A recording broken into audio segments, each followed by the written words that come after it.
Hello,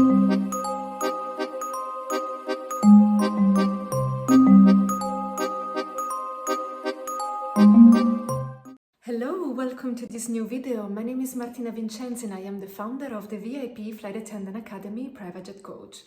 Today's video is very special because it's the last boarding call for the special event that Private Jet Coach is leading in Dubai.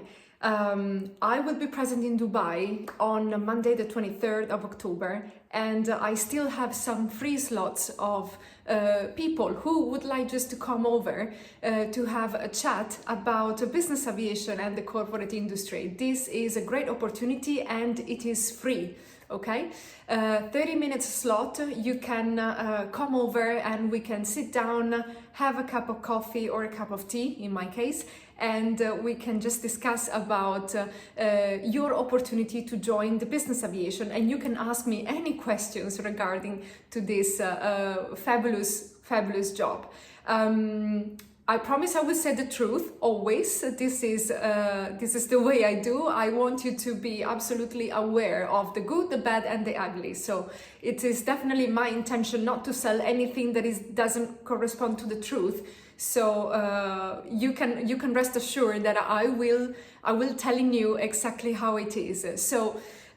Please do not miss this chance. It is just a short event, unfortunately, in Dubai, but still we can make the best out of it. So feel free to reach out via email or whatever social media you prefer, so we can set up your free 30-minute slot with Private Jet Coach. Now, that said, let's go back to the business. On today's video, I would like to talk to you about something that you know, when I during my trainings, when I mention this, I always have a very surprised effect, a very surprised reaction from my students, and is the fact that not all the flights, not all the private jets do actually fly with a flight attendant. You know, some of them are so tiny and so small that in fact an adult cannot even stand straight inside the cabin, because maybe the cabin height is just 1.40 m, 1.50 m, so you cannot even properly, you know, stand upright. In those tiny little jets, sometimes you don't even have a lavatory. Okay, there is an emergency toilet which looks like pretty much the cat litter, and as I said, it's an emergency toilet, so it's not supposed to be used on every flight at all. And those tiny little jets, so you know, the question normally is, but why would I pay a huge amount of money to fly on a jet that doesn't even have a lavatory? Well, the good advantage of this type of small jets is that they can land basically anywhere, and there are a lot of tricky airports around Europe and around the world in general where a heavier and bigger airplane cannot actually go because it wouldn't be able to stop in the runway safely. And which is not the case for these small airplanes. They have normally 4 seats only, so 4 customers is the total number that you can have on board, and they have like a flight range of 3 hours on average.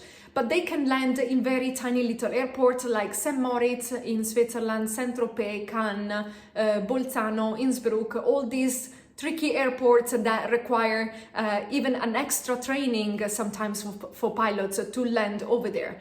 But with those jets is actually a little bit easier because the configuration of the jet helps the airplane to stop safely in the runway. Maybe the runway is slightly shorter than normal, and therefore you need to have as less weight as possible so you can stop before the end of the runway.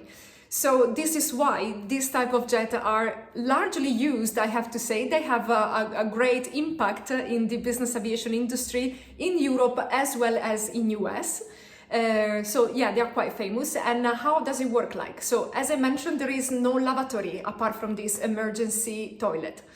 And there is not even a proper galley. There are 2 or 3 drawers basically, and there is no flight attendant. So if there is any in-flight service required, this will be performed by the pilots.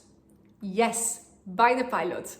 So during the flight, one of the pilots, normally they do 1 sector each, he or she will get out from the cockpit and perform the service to the customers.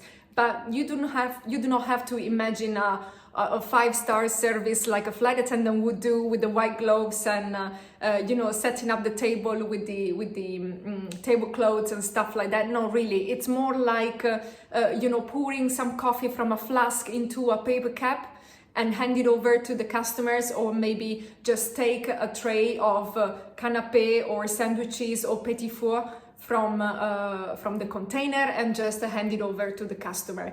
Well, this is also according to the personality of the pilot. They might even do something a little bit fancier. Definitely, this would be very appreciated. However, in general, it's something very short, very quickly and easy. So yes, this is it. Our pilots in business aviation sometimes do even take the VIP flight attendant role, and because there is just the 2 of them, so they are in charge of the entire jet. And so the crew, as I said, is composed by only 2 pilots, and the two of them are just hanging out together for the entire duration of the duty. I know this can sound a little bit awkward, or as I say, surprising, to say the very least. I will never get tired to explain that business aviation is completely, absolutely different than commercial aviation. I know, because I come from commercial aviation, that this is something totally unimaginable from the pilots of the commercial aviation, but in business aviation it does happen, absolutely. And even if there is a flight attendant, sometimes I have pilots helping me washing dishes, pilots helping me and maybe vacuuming the floor for me, or folding blankets together like a proper housewife, let's say. So I hope that this can clarify a little bit more about business aviation and all the crazy things that we do in this industry. Again, please, I would like to meet you very much in Dubai. So I still have a few slots available for the event of Private Jet Coach in Dubai of October the 23rd. Please sign up, and I can't wait to meet you over there. Baci baci!